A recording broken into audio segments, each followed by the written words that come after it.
Welcome, everyone, to another episode of the Reframable Podcast, the podcast that brings you people's stories and ideas about how we can work to reframe our relationship, not just with alcohol, but with stress, anxiety, relationships, enjoyment, and so much more.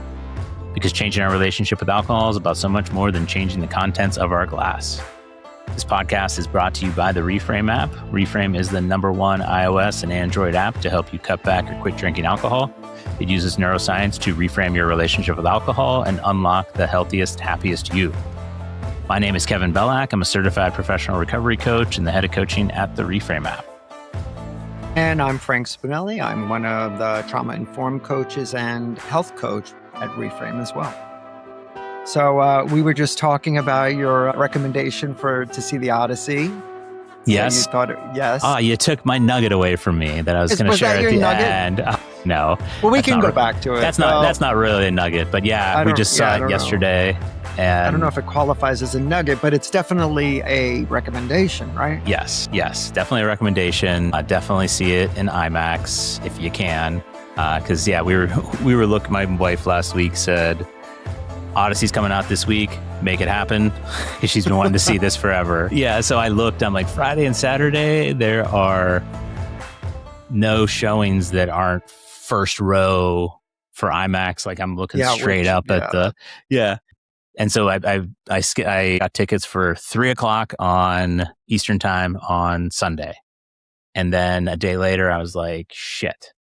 The World Cup final is on at that time, and I didn't watch this for a month to miss the final. So I got refunded, and we went at 11 a.m. yesterday. So all right, well, you made it. Well, speaking of, were you happy with the results of the World Cup? Yeah, not to piss anybody off here, but the last two games, Argentina is just playing dirty, in my opinion. So really, it was. Yeah, ridiculous. I work with a lot of Europeans, so I had people on my team who are from the UK, Paris, and Argentina. So it was really heated last week, and today was not a happy day for the two Argentinians. So condolences go out, but I think everybody was pretty happy for Spain. I think a lot of people felt they deserved it, and good for them. So I mean, last 4 teams in it were the top 4 teams going into it, so kind of worked out well that way. So you had a packed weekend. The Odyssey, which is what, under 2 hours or over? No, it's like I think 2 hours and 45 minutes. Wow. So maybe. Well, it's the Odyssey, obviously. It's the Odyssey, yeah. It wrote the book on long stories, long journeys, long meandering journeys, And speaking of long meandering journeys. Real quick, one of the funniest things I saw today, it cracked me up. It's like Hollywood has spent over $700 million bringing Matt Damon home. And it was because he was Saving Private Ryan, The Martian. Yeah, he was Private Ryan, Saving Private Ryan, Martian, this, and Interstellar. So, oh my God. Is he in Interstellar? Yeah. He's the person who, I don't want to give anything away, but he's one of the people who, it's been out for a while. It's one of the people that go out first, and then they go to find him, find all the different people. Yeah, another film by the same director. So they're all pretty good. I like him. Nolan? Christopher Nolan, Christopher Nolan, they're really good. And it's an IMAX, so like the technology is there. Well, we don't, as you might be aware by just seeing us, we don't have a guest today, but that's okay because we have something interesting we want to talk about. For those of you who are already on the app, on the Reframe app, Reframe has instituted something called Reframe Med. And currently, Reframe Med is offering Naltrexone, which is a medical intervention for alcohol use disorder. And we thought we'd talk a little bit about that and other offerings that will be coming down the pike real soon. So I thought it would be important for you, Kevin, to understand a couple of statistics. You know me, I love a good statistic, and whenever it's pertinent, I like to pipe in with them. So alcohol use disorder affects approximately nearly 30 million Americans, and this is a relatively recent study. It was done in 2023. And of those people, 30 million people, only 7% receive treatment annually. And unfortunately, and we can't say this is the causality, but alcohol use disorder is responsible for over 95,000 deaths every year in the United States, making it one of the most preventable causes of mortality. So, bearing this in mind, fortunately, the FDA took steps to look at what could be an intervention, a medical intervention combined with behavioral therapy. And they came up with Naltrexone, which is interestingly a drug that's been out for a very long time. It's considered one of those drugs that's been around for a long time. It has a relatively safe therapeutic index. And it was actually indicated for something else, but they found that the people that were taking Naltrexone had reduced cravings. So, first, before you ask me, what is Naltrexone? Naltrexone is an opioid receptor antagonist. That means it blocks the mu opioid receptor. What does that mean? It sounds really like algebra. Well, your brain, when you drink, gets triggered. We've talked a lot about this. You've probably heard this before. It is a brain reward system gets triggered and where you release dopamine. So you have a drink of alcohol, your body just explodes with dopamine. So just to give you some context, you release dopamine by other things that are pleasurable. So for example, Kevin went to go see The Odyssey. He really liked it. Really cool. It's on IMAX. His body's like, thank you, Kevin, and it's relieving all this dopamine, and he's feeling great. However, the levels of dopamine he's releasing are nothing compared to the super physiological doses that are released when you drink alcohol.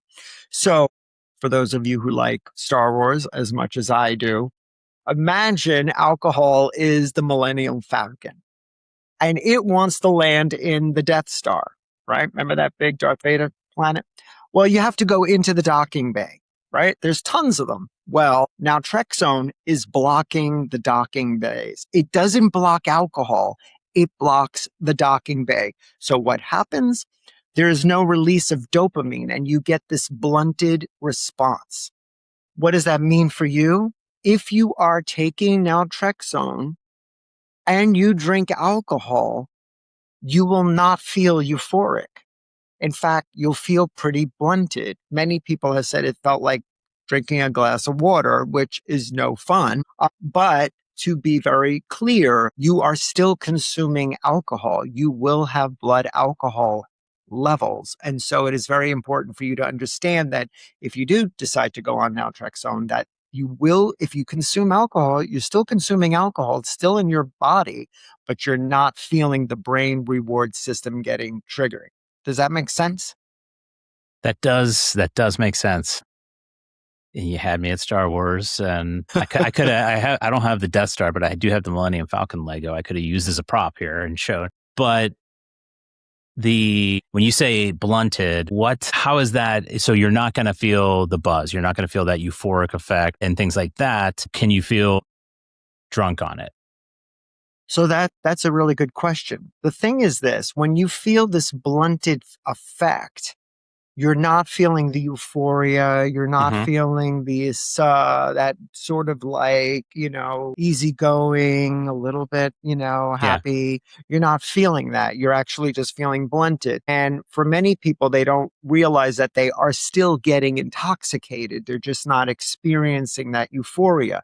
That's why we caution people a lot. Don't try to then overdrink because what'll happen is you won't get drunk, but you will be severely intoxicated and you don't want to get behind the wheel of a car, certainly because you don't want to get into an accident or hurt anybody, but you don't want to get pulled over because you will fail a breathalyzer. So the point of the matter is, I think this really comes down to the why. Why are you on Naltrexone? And so for many people, and I'd be curious to hear what you have to say, because I'm sure you've worked with clients who have taken Naltrexone, is why do you want to go on Naltrexone? And so for for the many clients that I have had that went on Naltrexone, they just felt they needed something more, that they just were not able on their own to do a sustained abstinence from alcohol. Like they'd get a day here, they'd get a day there, but then they just start drinking again. And their goal was abstinence. They wanted to stop drinking. They just couldn't get there. And so after employing all the behavioral steps and tools and journaling and really looking at modification and the zebra striping and trying to use mocktails and avoidance of triggering events or social activities that may make them want to drink, we said, okay, maybe we should try a course of naltrexone. And of course, you go through everything. And when you go through Reframe Med, you are going to consult with somebody who's a prescriber, not one of the coaches, someone who's licensed to prescribe naltrexone, and they'll do an evaluation. And it's all done through the app, which is very convenient. And by the way, I want to point out why it's more than just a convenience. For many people, to go on naltrexone would mean having to log a diagnosis of alcohol use disorder. Now, when you go to your healthcare provider, they may be like, this is great. If you want to do this, I totally support you and I'm going to write this prescription. However, it does go down in your chart. It does get billed to your insurance and they will know this. And some people just don't feel comfortable with that, or they rather that not be registered with their medical record. So doing it another way kind of alleviates that. So I want to just point that out, that it's not just that the app offers it, it offers it because there are certain privacy issues that they can overcome. So once we agree that perhaps naltrexone is something that might be worthwhile for them to explore, we do the evaluation. Part of that evaluation is really to discuss what their goals are. And the reason why I bring this up, Kevin, and I'm sure you've counseled people, is what is this not? It's not a magic wand. Magic pill. Yeah. It's not a magic pill. It's not a silver bullet. I don't know. Insert metaphor here. Yeah. It's not magic. You have to want to do it. And it's very similar to when I was prescribing Chantix to smoking cessation. You have to want to stop smoking. Yeah. If you're going to join Jenny Craig or Weight Watchers, it's because you want to lose weight. It doesn't happen to you. You have to employ what they're teaching you. And certainly what naltrexone has to offer, or Chantix, or any of those other interventions, but you have to incorporate it. And the study that was done with naltrexone is called Combine, and they found that there were higher rates of success when people with alcohol use disorder took naltrexone combined with behavioral therapy. So what is that? For example, going on the Reframe app, doing the daily tasks, participating in the forum, possibly getting a coach, or attending community meetings. You have to consistently do something to change the way you think in order to change your behavior. Because why? Naltrexone isn't a magic pill. It's not going to do that for you. And so that is the first step. And then once somebody I'm working with says, I think this is worth exploring, we do some baseline labs. Sometimes we look at their liver, because if you have severe liver disease, not just, elevated liver enzymes, but severe liver disease, you probably should not be on naltrexone. The only severe, what would you classify as severe? Just like severe, I think cirrhosis is obviously definitely, the top end. Definitely up there. But what about fatty liver? Yeah, it would be like your liver enzymes are 3 or 5 times the normal. It's not just elevated, it would be severely elevated. So certainly if you were, above the upper limit of normal, that would be something of a caution to do. And did we start off with this? Like nothing in this podcast is medical or mental health advice. I will just throw that in there too. No, this is just opening your mind to what are the therapeutic interventions besides behavioral therapy. And it's good to know, even if you don't think naltrexone's right for you. It's even just important for you to know because, hey, you might be able to help a friend who may need it. And so, like I said, the Combine study really showed that combined with behavioral therapy and naltrexone, which was studied at 50 milligrams once a day. So it's very simple. It's one pill once a day. You could take it really anytime, day or night, depending on when you normally take pills, and you don't have to take it with or without food. It's basically just that simple. So, we really find that what it works is that it works almost immediately. You will get a sense that if you drank, like if we took naltrexone this morning and we wanted to go for a drink this afternoon, it would already have taken effect. There is no leeway where you have to take it for a few days before it has an effect. So does that make sense? Have you Yes, ever that had does. any Sorry, clients on? I was muted there. What's that?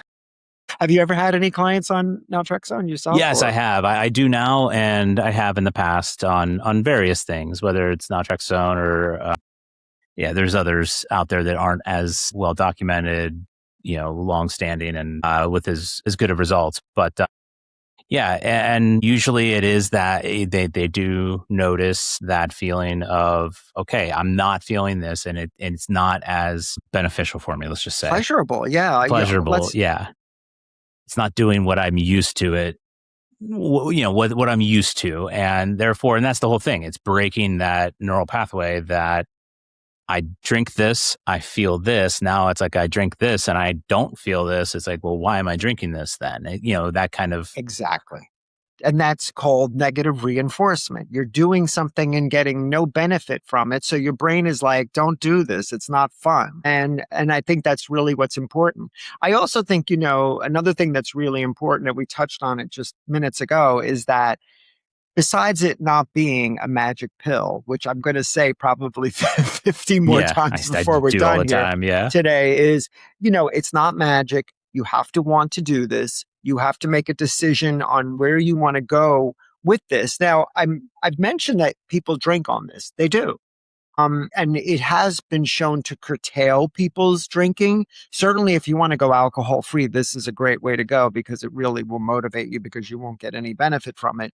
But whatever you do, whatever you decide, it's important to have a plan. So part of it is that understanding, yeah, this is not a magic pill. Secondarily, I'm going to start taking it today. It's Monday, and I am going to see how my drinking is. But to understand that I won't feel the euphoria, I will feel blunted, and perhaps use that as a signal to say, you know what, then why are we drinking? We don't want you to think you're going to over drink it or get over this hump. And I bring this up because what this reminds me of, I don't know, Kevin, I had patients that used to get the gastric bypass. Uh-huh. And so you really limit the capacity of someone's stomach. Well, let's face it, human nature, we're tenacious. If you want to eat, you could eat your way out of the gastric bypass. And I don't want Yeah. to recommend that to anybody, but you can do that. The same thing for naltrexone. You could be on naltrexone and drink and just say, gosh darn it, I'm going to drink until I start feeling drunk. And that would be really, really a serious mistake to make. So the idea is, how do you avoid that? By knowing fully well that when I go on naltrexone, it's not a magic pill. And two, I'm doing it to curtail or cut back or stop drinking completely. And that in no way should I even consider over drinking to compensate, because you will not. You'll only make yourself sick. And I can't think of anything worse than drinking and not feeling any pleasure and then waking up the next day with a hangover. Yeah, exactly. Yes. Let's Because get you the got all worst the of both. negative, Yeah. Yeah. you got all the worst side effects and none of the benefits. So, but that's what happens. It happens Yeah. quite often because And I'm people just curious. think they're going to drink. Yeah. And I'm assuming that you've had clients and or just Patience, yeah. experienced patients. Yeah.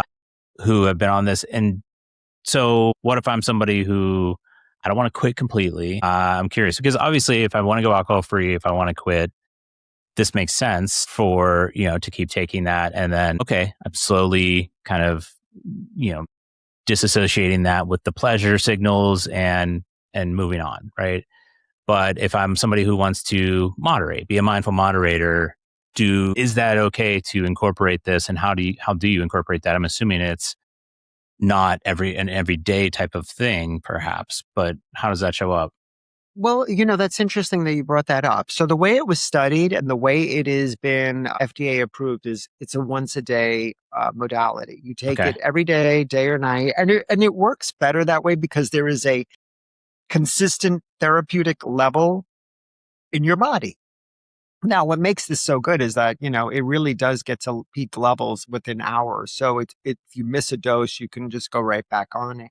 Hmm. And certainly if you want to stop at any time, you don't have to wean yourself off. You just stop. So it's convenient in its dosing, but it's also convenient in its therapeutic index. For people who want to mindfully moderate, there is two pathways. One is the traditional pathway where you just take it every day and you occasionally drink and you realize you're not going to have the pleasure. Now, if that bothers you and you want to feel the pleasure, well, then you'd have to come off of it and it gets complicated. Now, there is another method, which is not FDA approved, and it's certainly not one that Reframe would recommend, but it's worth exploring. It's called the Sinclair method. So Dr. Sinclair, who, you know, developed this method, was basically saying you could take naltrexone at will. So Monday through Friday, I'm good. Like, I don't even think about drinking. I work, I'm very busy. But come Friday night, yeah, I want that 5 p.m. cocktail. And Saturday, it's my friends and we're drinking. So what you do is you take naltrexone just on those days a few hours before. And what it will do will be to curtail your drinking because you'll still get the negative benefits. The negative outcomes, you won't feel anything. And you're likely, like we talked before, just not drink because you're like, why am I drinking? It doesn't really do anything for me. So you stop. So those are the two methods. One is every day to cut back or really go alcohol free. The other way is to use it ad hoc if you want on certain days, according to the Sinclair method. But to really say, well, today is a drinking day, then you probably should really think about why you're taking naltrexone because it would involve a lot of real thought. I mean, you'd have to say, all right, I'm going to take it every day. And then when I want to drink and, maybe not take it that day, but still there might be some levels in your body. So it gets really complicated. Yeah. So Because I was it's thinking, basically an intervention to stop or cut back severely. okay. And cut back severely. And then, yeah, and in doing so, you're going through and implementing it because we said it's not a magic pill, so we have to do other stuff, and so you're doing other things to help along the way, so that when you do cut down, and this is leading to, I guess, another question is how long do I have to take it, and that's not have to, but what's the literature say on recommendations there? Well, that's a good question. For some people, there's a variety of reasons people take naltrexone. There is a lovely reframer who I won't say who she is, but she gives this great story where years ago she went on naltrexone, didn't really work. She still drank, she felt the side effects, which we'll get into in a second. And eventually she stopped and she had what she called a major slip. Years later, she is alcohol free on her own, totally engaged. She just really had a turning point in her life. But she did have a small slip and she was very hard on herself about it. And she shares this all the time in meetings. And she wanted to go back on naltrexone. And I said, but why? You're doing great. You're like, whatever. She was like 300 days alcohol free. I was like, you're in the home stretch. You're done.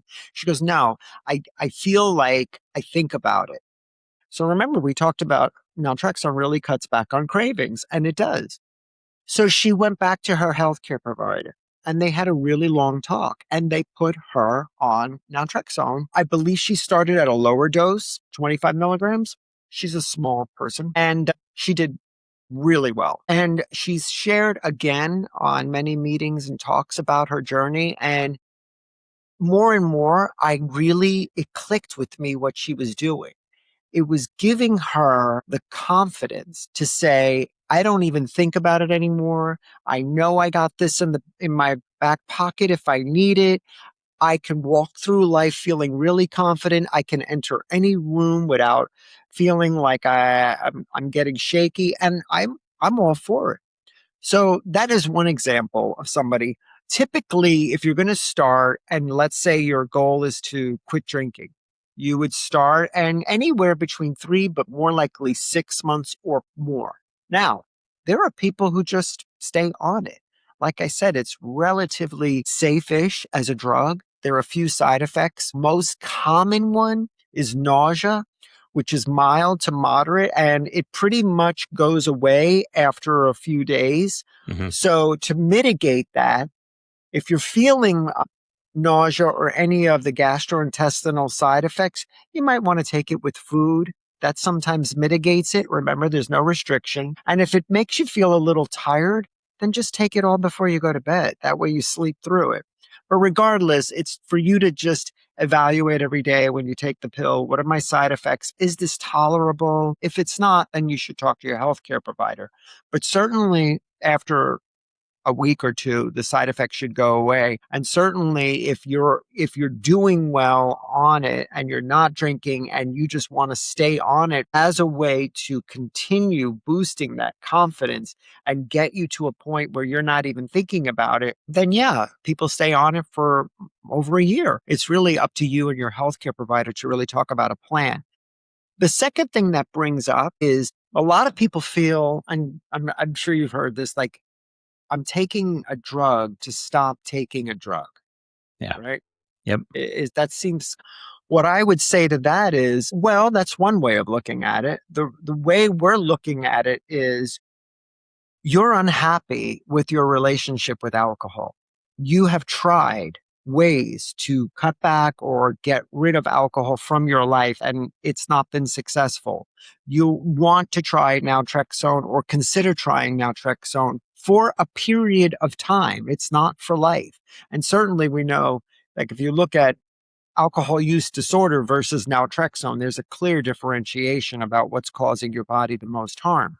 Hmm. And I think for many people, it's just a matter of, how long do I need to be on it? Well, try 3 to 6 months, see how you feel. If you need more, go further than that, certainly with your with the guidance of your healthcare provider. But more importantly, once you stop, let's say after a year, you stop. You've achieved alcohol free for a very significant portion of time. You're ready to come off of it. You don't even think about alcohol and you stop it today. All that work does not just go away. The cravings don't come rushing back to you. It's not as if the naltrexone, once it's no longer in your bloodstream, that all the behavior from day zero comes back. That's not how it works. That's why the behavioral therapy is so important in combination, because the naltrexone is just teaching your brain, we don't get anything out of this. We're not going to trigger the reward system. And your psychological part of your brain is saying, you're doing great. We're learning new ways to cope with being out and about with people who are drinking, with all the past little activators that we might have had. So when you do decide to stop taking naltrexone, the success is going to continue most likely if you are still motivated to stop drinking, because you will have achieved so much in that time with the behavioral modification and the naltrexone and just living your life alcohol free. Yeah, because for instance, oh, I drink because I'm stressed, right? And now if I'm not drinking or not drinking as much because I'm using naltrexone, I, that doesn't address the stress. Right, So I still exactly. have to put tools in place. I still have to work on that and find ways to handle that better, to mitigate that, to remove that, and to put other things in place that I'm happier to do and I'm more willing to do, and that become more automatic to do, Right. to deal with, in this example, stress. It could be anything there, connecting with other people, like you said, or all of that. And therefore, yeah, you're laying that groundwork so that now it's like alcohol isn't the first thing that you think about when you're stressed just because you stop naltrexone. It's like, well, Right. no, I've been doing all these other things, and that becomes the new, I'll say, normal, or that's the goal, right? That Yeah. becomes the new normal.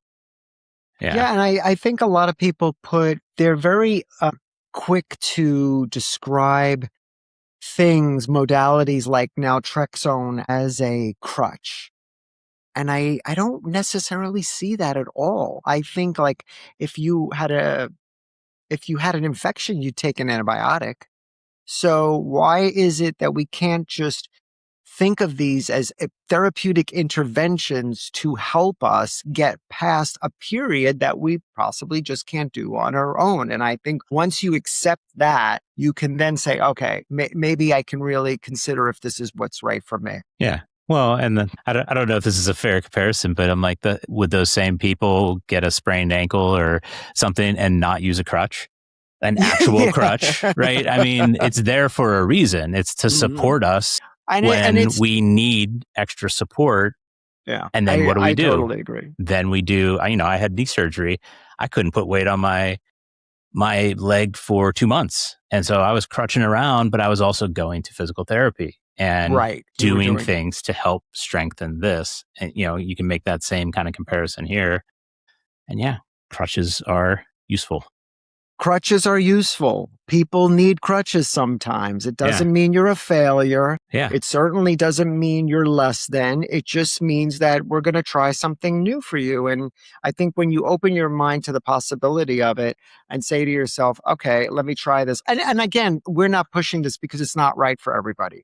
Certainly, Yeah. there are people who just don't believe in taking medicines and for whatever reasons, or they're more naturopathic in their approaches. And that's all great. We celebrate all of that. If you want to go to AA in combination, there are many different resources for you to utilize, but certainly it's important for everyone to understand what is available to them if they'd like to. The other thing that I want to point out, we talked about side effects. One of the other things that I think is important to talk about is contraindications. So I said that there is a good therapeutic index. There's very few drug to drug interactions or DDIs. So you can certainly take other drugs. There are people that were asking on recent meetings about taking it with GLP-1s, which we'll get into in a second. And the answer is yes.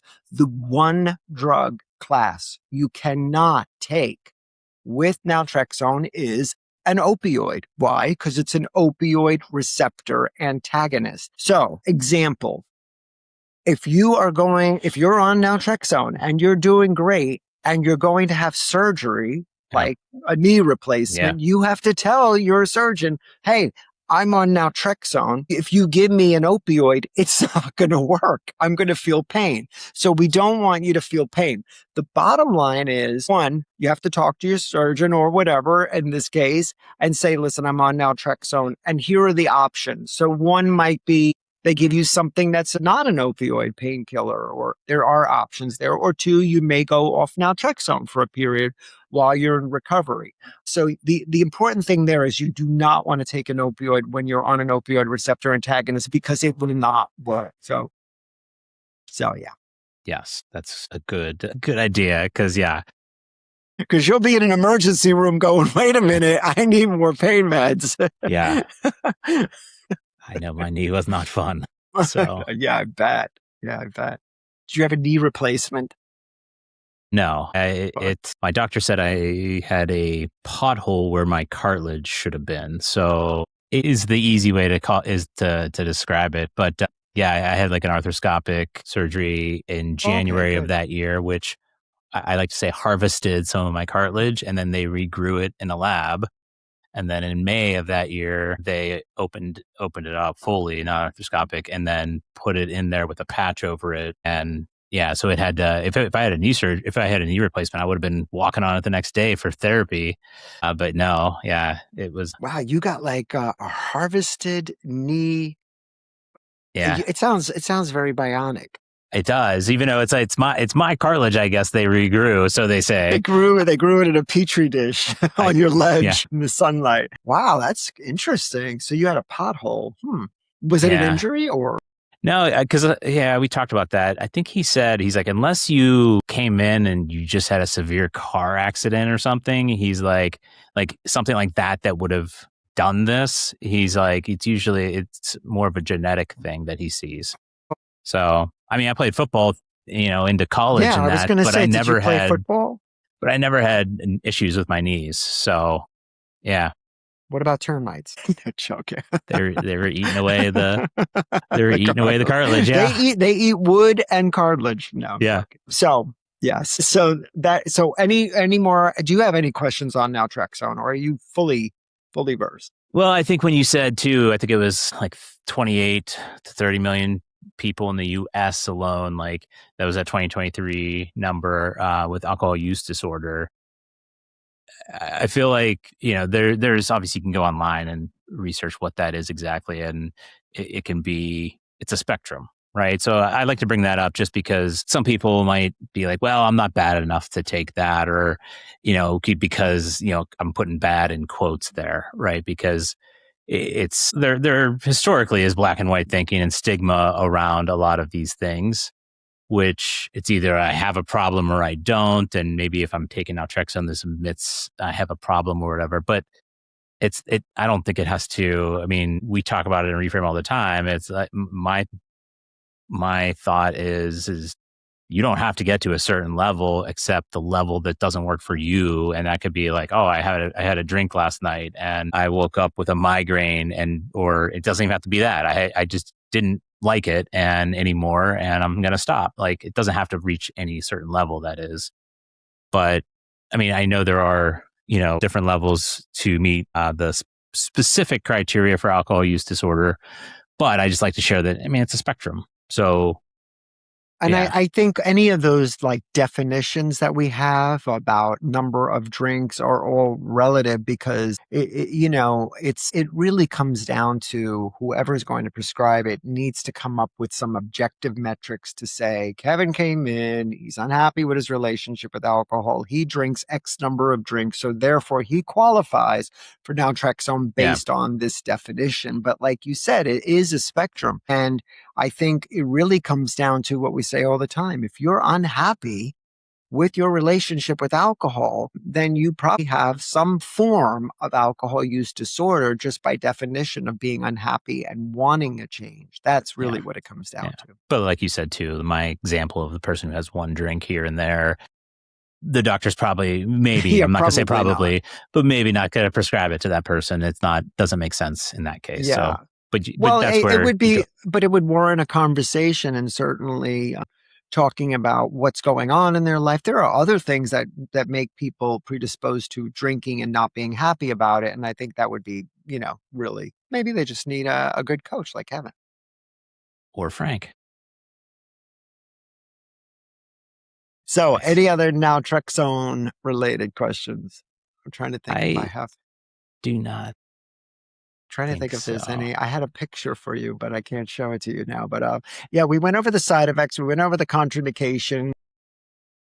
Are there people who take it and have just said, I've been taking this and I still get a buzz and I still feel the same? Like, does it just not work for some people? Do you know? Yeah, of course. There's always going to be examples of people where it just doesn't work as successfully as it does for others. There are some people that certainly said they didn't notice any discernible changes, or they didn't feel anything. And then that's the key for you to say, okay, well, how serious are you about this? Again, I think what I want to really dispel is this idea that once you take the pill, you're like, I don't need alcohol anymore. No, it's not that dramatic. I wish it was, but it isn't. It's very subtle. You'll just notice that it's not really pleasurable.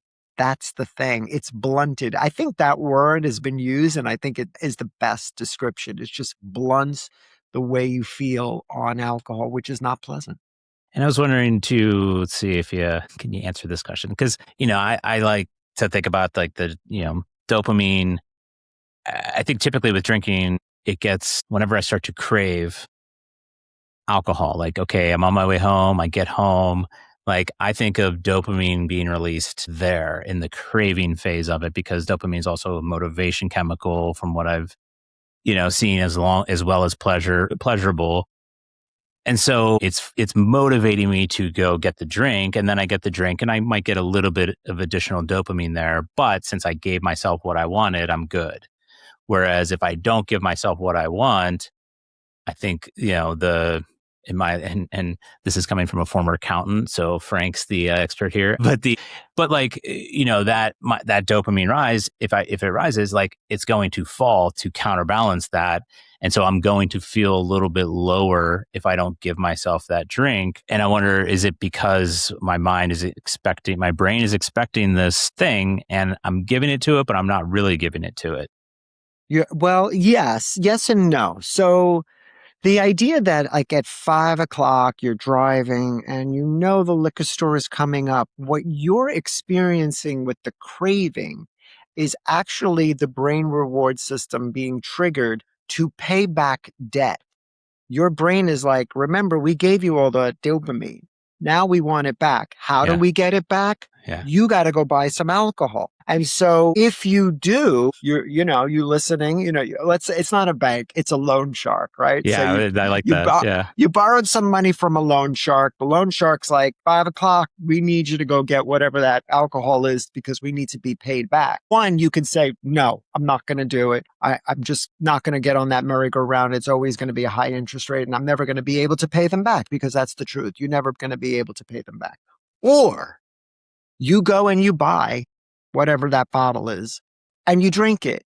It's still not going to pay them back because they're not getting all the dopamine that they would have gotten. So the idea is that the craving is just trying to launch you into getting it. And so again, it's the behavior loop that you're getting from using naltrexone, which is the blunted response, the negative feedback, and you're not getting those cravings anymore because it's just not going to give you the response you desire, which is the euphoria, which you don't get. Yeah. I like that. I'm going to have to think of We that whole had to think of metaphor it. more. We had to think. We went from accountant to loan shark to bank. Okay, we did it. Yeah. We won't go to what happens if you don't pay the loan shark. So yeah, we won't go there, but you can use your imagination. My cousin Rocco will be there with a bat. I don't know how he fits into this, but yeah. So there are other medical interventions for alcohol use disorder. Obviously, naltrexone is the gold standard by far. Interestingly, it was for opioid dependence, I said, back in the 80s. And then I believe it was studied in the 90s. And that's where the FDA approval with the combined study came from. There are other interventions, and we could just mention them, but they're varying degrees, reasons why people don't use them. One is called antabuse or disulfiram, which if you drink on it, you will have a violently ill reaction. And I've seen it in ours, and you do not want to see it. And the other one is a camprosate, which has been used as well. And the only thing is you don't drink on it. And that more or less works on the GABA and the glutamate, which, is also good. It's just, I believe, and I'm sorry, I'm gonna choke here. I want to say it's 2 pills 3 times a day. It's a lot. It's certainly not 1 pill a day. So that's what makes it a little bit tough. And of course, relatively speaking, these are very inexpensive drugs. Now, to segue, there is a new class of drugs, and you probably heard about it. I'm going to just go out on a limb and say you probably heard about it. Just go out on a limb, not a very far limb.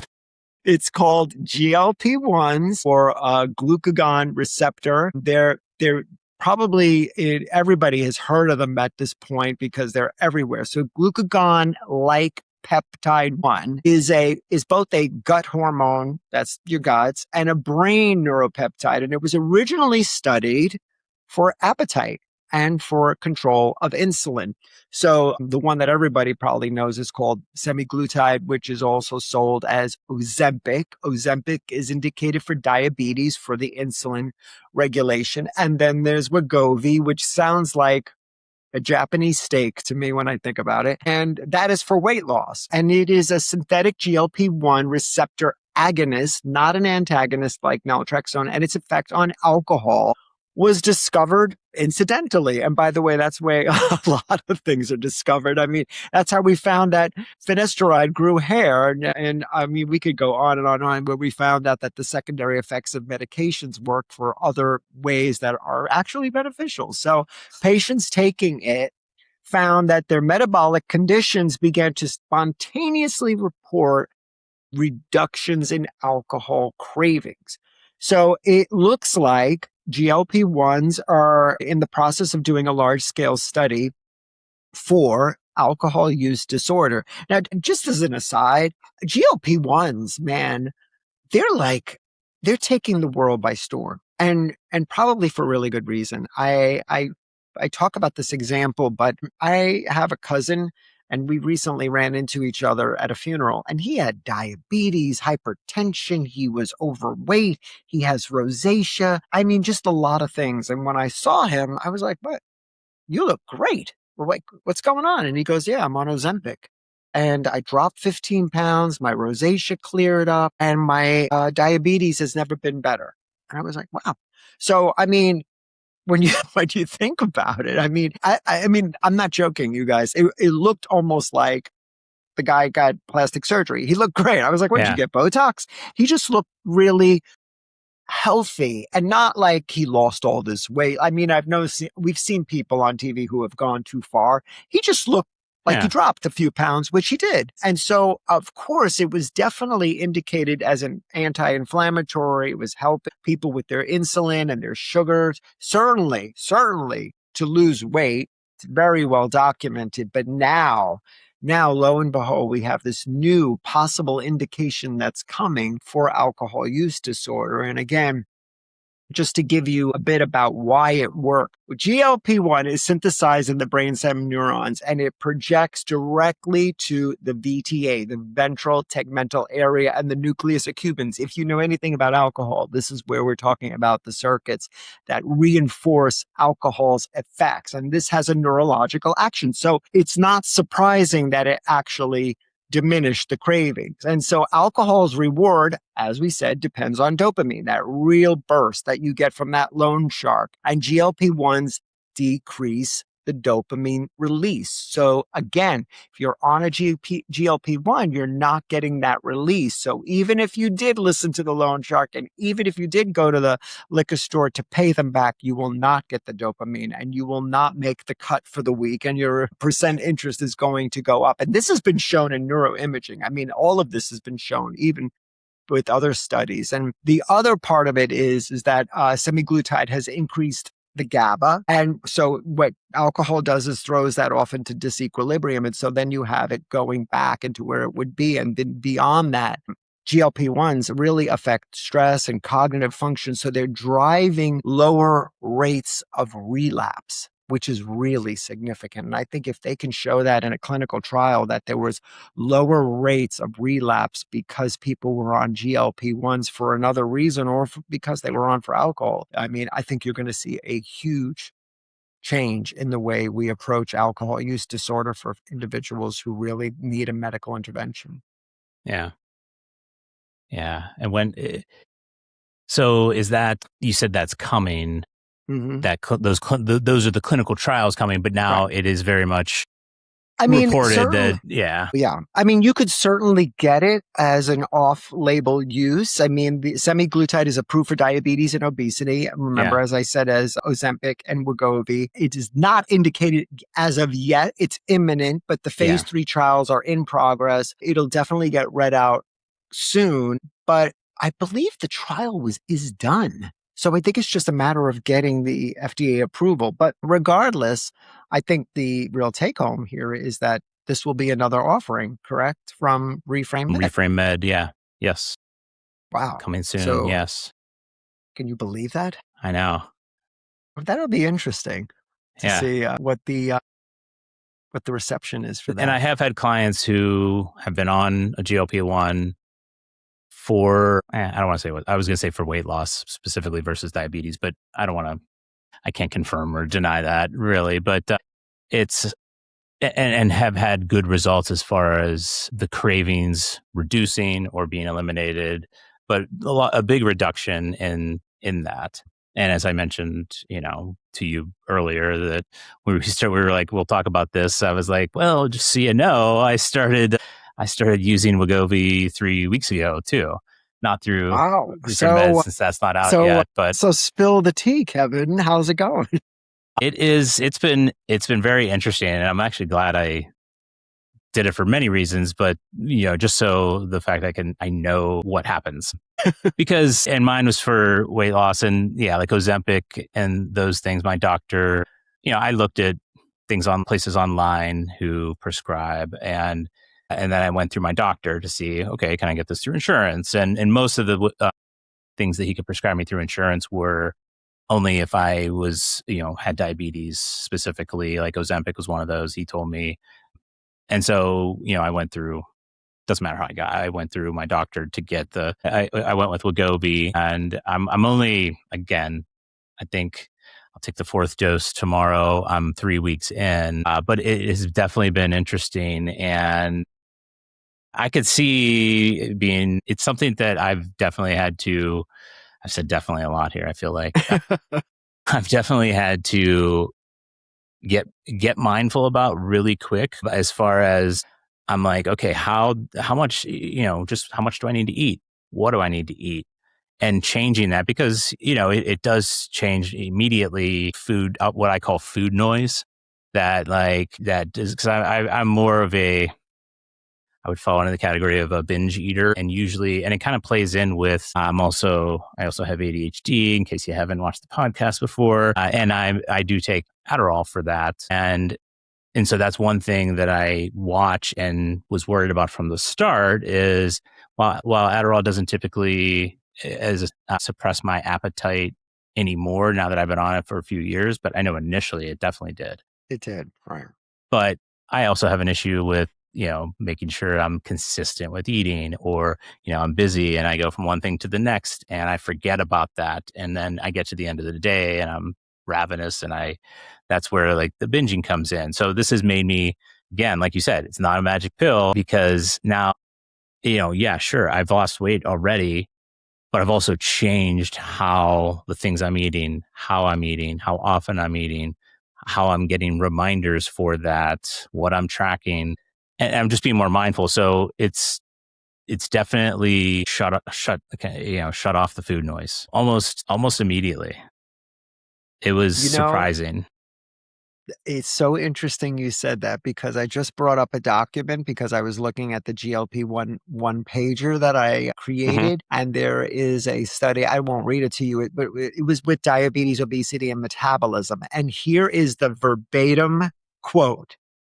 Patients describe the same quiet around alcohol that GLP-1 users reported around food. And it's so funny you said Wow. the word noise, Yeah. because that seems to be the way people describe it. There is this quietness where that inner voice about have a drink, or that inner voice of you're hungry, is speaking to you. You suddenly don't hear it anymore. So that's really what you're describing. Yeah. Yeah. And when you And do eat, can I ask, when you do eat, do you find that you're just full earlier full earlier, I've already started, I'm pretty quickly started adjusting like to the what amount? my portions are. Yeah. And I'll spread out, I'll order things that, and I can tell you about, things I've done, or, I use Claude AI I ask a lot of questions in AI about like, well, what should I do here? How should I, what's my minimums? My chiropractor the other day, I told him about it because he was asking other questions and it kind of related. And he's like, well, I knew I didn't think he would be, based on like his books he has and like the way he goes about it, he wouldn't be maybe on board with doing this, but just his personal views, I guess, is how I look at it. But he's like, "Oh, make sure because I was like, yeah, I'm making sure I'm getting, enough protein and all that." And he's like, "Well, yeah." He's like, one gram of protein for, every pound of, the body weight that you want to have or whatever. And Yeah, I'm, I could I'm see that. like, I'm like, holy shit. I'm like, I want to be 205, but I'm like, that's a lot of protein. And so I went into Claude and asked, yeah, let's pull the research. And obviously I have to check it Uh-huh. still too. I don't rely on that solely, but it's like, actually what he's thinking of is more, you want 1 gram per lean body weight. Lean, yeah, Yeah, lean not muscle total mass, yeah. body weight. No. And so, yeah, your muscle mass. And so I'm like, oh, okay, that makes a lot more sense. And he's like, Claude is like 0.7 to 1 gram, not, So What to definitive everybody 1 has gram. a opinion about a lot of things. And there is research out there that you could look at for this. But, I like data. I have an Aura ring for 4 years now. And I know. I You're like actually a got, walking experiment. I know. I got my continue, because they offer the continuous glucose monitor, so I got that, and that's actually been helpful because I don't like to track, as far as habits are concerned. Like if I'm trying to change how I eat, there's a lot of different habits that are involved there, and then if I add on like tracking calories and things like that, Yeah, that's just a lot more yeah. work, and I tend to be perfectionistic about it, which then I'm weighing stuff, and I do that. When I go down that rabbit hole, I know it's like 2 days. I have 2 days before I stop doing what I'm doing as far as the food's concerned. I because see. the second I miss one of those, meals or whatever, I'm like, well, I'm not perfect. So I might as well just eat whatever I want and stop tracking. Oh, I have that tendency. you empty your fuck it bucket. Oh yeah. And so I like apps that do like I can take a picture of it, AI analyzes it, tells me what I'm eating. I'm like, sure, that's close enough.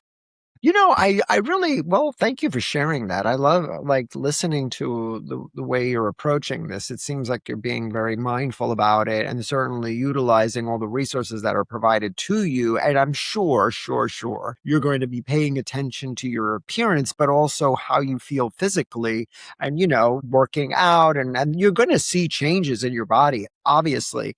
But it's what I find really, really funny. Not that it's funny. I find it, interesting is that you're also incorporating AI. And when I think of the two things that have become villainized, Yeah. it's AI and GLP-1s. People have such an aversion to technology and such an aversion to the GLP-1s as though the technology is too good or too fast that we can't accept it. Like, oh, you're cheating. That's the word people use. You're Yes. cheating by being on a GLP-1. You're cheating by taking Naltrexone. You're cheating using AI. And I kept thinking to myself, don't you use spell check? Don't we all use spell check? It's just part of the way we integrate how we type. I mean, why wouldn't you use something as a modality? I don't think it's going to replace us. Maybe one day it will replace us, Yeah. but certainly it's user dependent. So if you're going to commandeer restriction on alcohol from your life, you're certainly at that point where you're going to be managing the way you use GLP-1s and certainly how you use AI in association Yeah. with that. Yeah. Yeah. I don't And know. that's exactly. And yeah, talking about like it's being villainized, and I'm an early adopter, so this isn't early for like GLP-1, but I'm just saying like I have no problem trying new things if I can. But I've heard that. I think my wife recently said that. Well, I'm gonna keep trying. Before I even think about doing that, I'm gonna keep trying to get it. And for me, I was like, okay, I've been trying for. I was feeling, I was in a good space myself, like 2 years ago or so. Right. A lot of things happen. I've had back issues that I've used as an excuse. I recognize that in the past, but also it's like I take 2 steps forward, a couple steps back a lot of times when I get going on things, and I'm working on. That's why I'm going to the chiropractor and doing other things. I'm adding in again. It's that I can't just do that. I have to focus on fixing this, and I want to build something that I'm not going to be on this forever. So I want to make sure that once I get to a point where I'm comfortable getting off of it, I have these things in place. And if Yeah. if using AI to help me, like I'll go in and ask it like we want to order from or we want to go to a certain restaurant or we want to order food in. I'll just be like, oh, where do you guys want to eat? And I'll go and I'll throw in. I have a project in there. I'm like, all right, we're eating here tonight. What should I get? And I just say because it knows like all It what I'm knows. doing as far as like what I'm taking that. So and how much I can eat.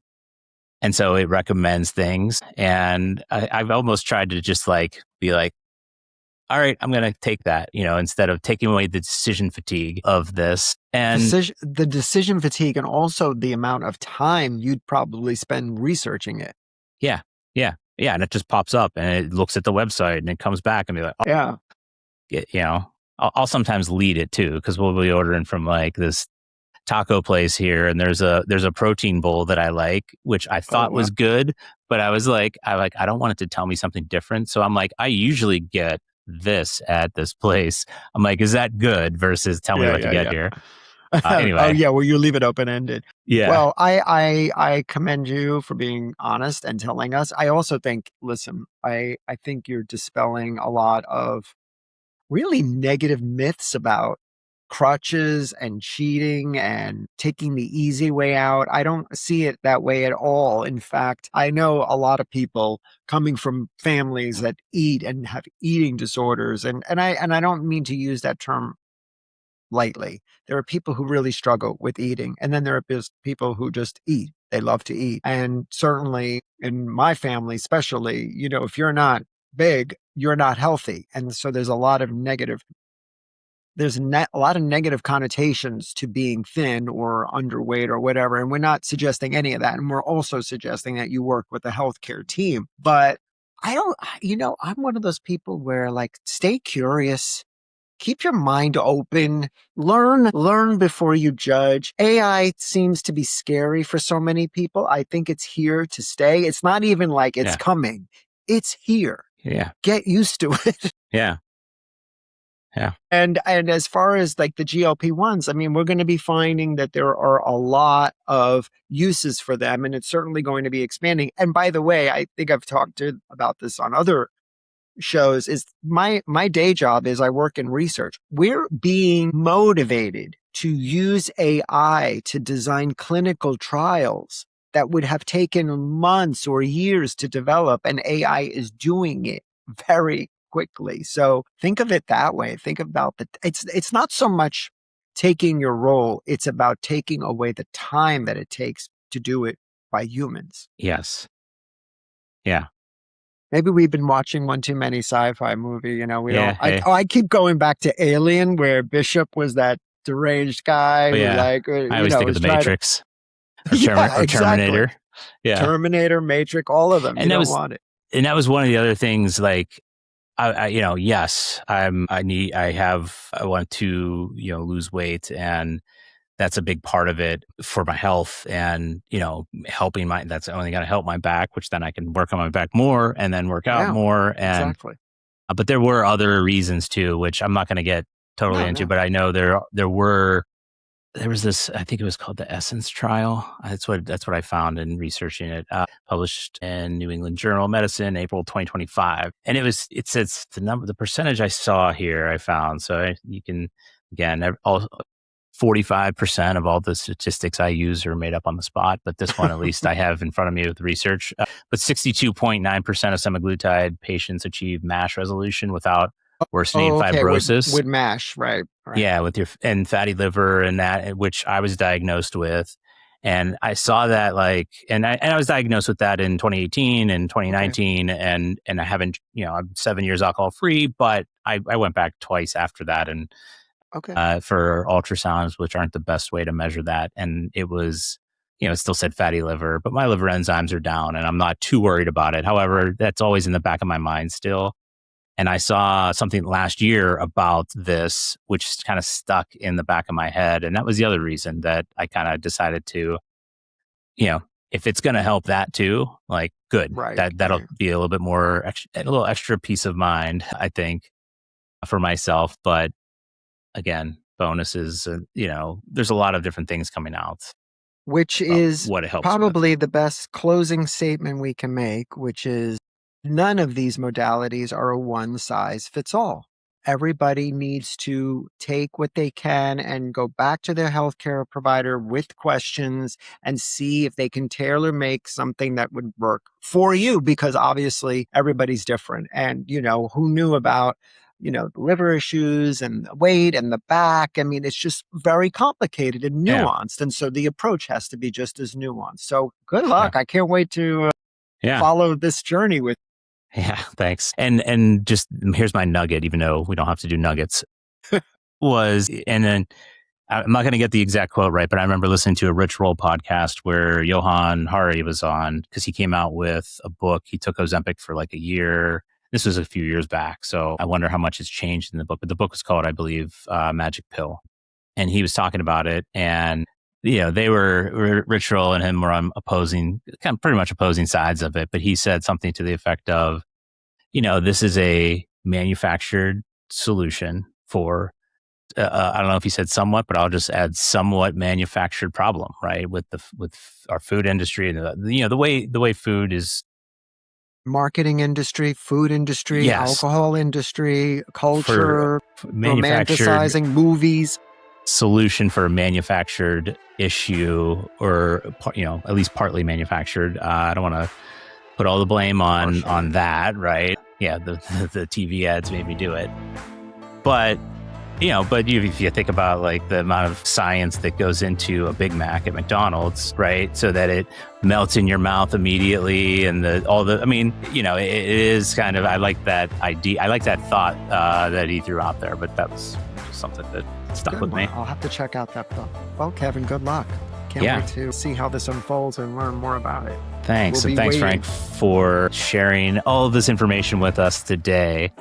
And you host I'll do a little plug here. You host a typically weekly meeting related to Naltrexone? Wednesday evening, on medical which will now expand to include GLP-1s soon enough.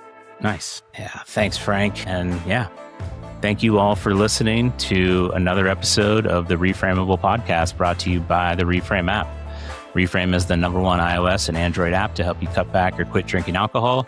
It uses neuroscience to reframe your relationship with alcohol and unlock the healthiest, happiest you. If you're enjoying this podcast, please like, subscribe, and share with those you feel may benefit from it. I want to thank you all again for listening and be sure to come back for another episode. Have a great day.